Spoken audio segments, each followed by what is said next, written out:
So today, Need for Speed Payback has dropped, and today, along with a bunch of reviews.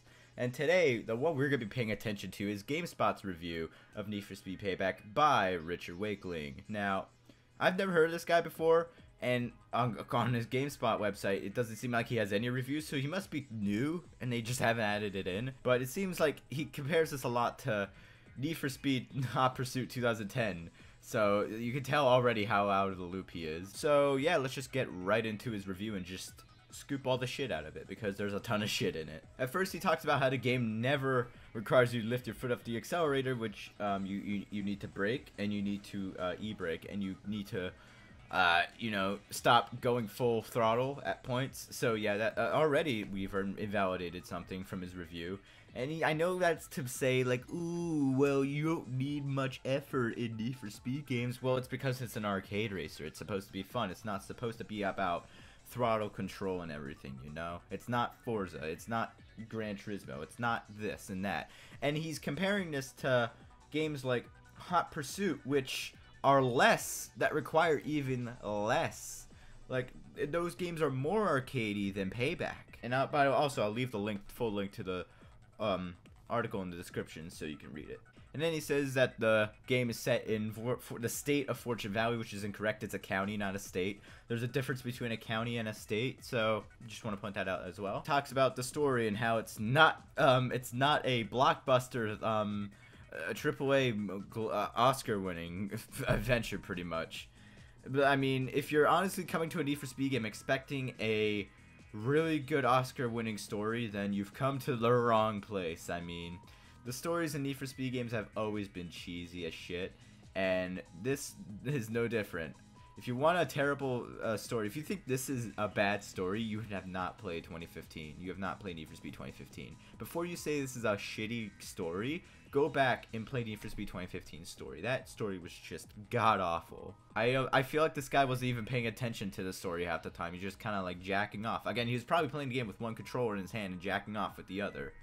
That's the assumption I'm just having of this guy. And then he goes on to talk about his first valid point out of 2 valid points, where the game actually rips away control of you for certain moments. And this actually flabbergasted me when it happened, when you're in the beginning of when you jump the Comenseg over the ramp thing, yeah, and it rips away control. I was kind of a bit pissed by that. I wanted to do that myself, but you know, what are you gonna do? And then the second valid point is the fact that the police are just time trials, which I agree. I wish the cops were free roam and you actually had to outwit and do stuff like in like Most Wanted or Carbon.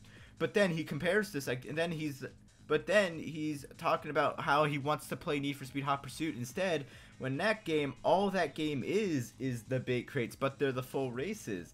And except when you reach the checkpoint in Payback, the cops just kind of fuck off. In Hot Pursuit, when you finish the race, it's just over. Like, once you get to that certain line, you're just done. Like, that's even less content than Payback, and yet he calls Payback dull, but yet this game has a story and has a bunch of different characters and everything, but yet Hot Pursuit has none of that. And yet that game isn't dull, apparently. His comparison and how he's like, oh, I wish I played Hot Pursuit, like, it just falls flat on his face. Now, don't get me wrong, I love Hot Pursuit. I mean, you can probably tell from right behind me. But with Hot Pursuit, it's just so linear. It's even more linear than this game. So I don't get, like, that was like the worst game to compare this to.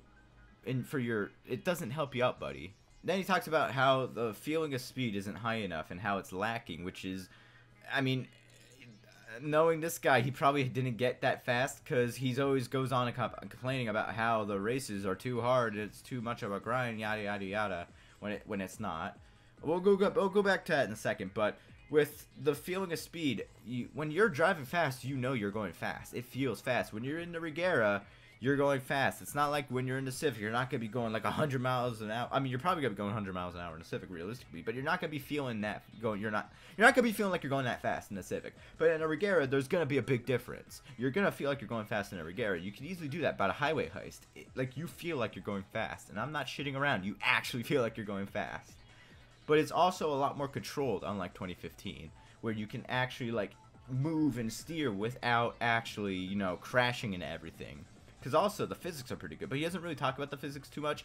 He only says like, oh, it's too easy to drift and everything, but yet Hot Pursuit, same principle, same physics model pretty much.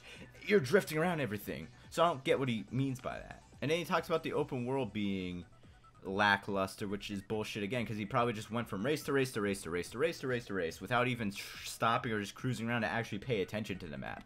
You're gonna have that same issue if you're going through GTA 5 and you're just doing mission after mission after mission after mission, or in Grand Theft Auto 4 or Mafia 3, Mafia 2, you're gonna have that same thing. The world isn't gonna feel alive unless you embrace yourself in it, unless you don't put yourself into it. It's just gonna feel dull if it's just a place where you go from mission to mission to mission. If you don't pay attention to the world and do the actual things in the world, like the speed traps and everything, and look for different stuff like chips and everything, you're not, or the dialects, you're not gonna feel immersed in the world if you don't pay attention to it.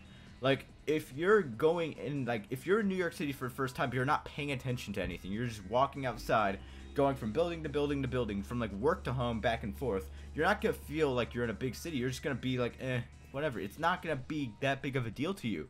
But if you actually stop and pay attention to your surroundings, it's gonna feel awesome. You're gonna feel immersed. You're gonna feel like, oh my god, this is so cool, this place.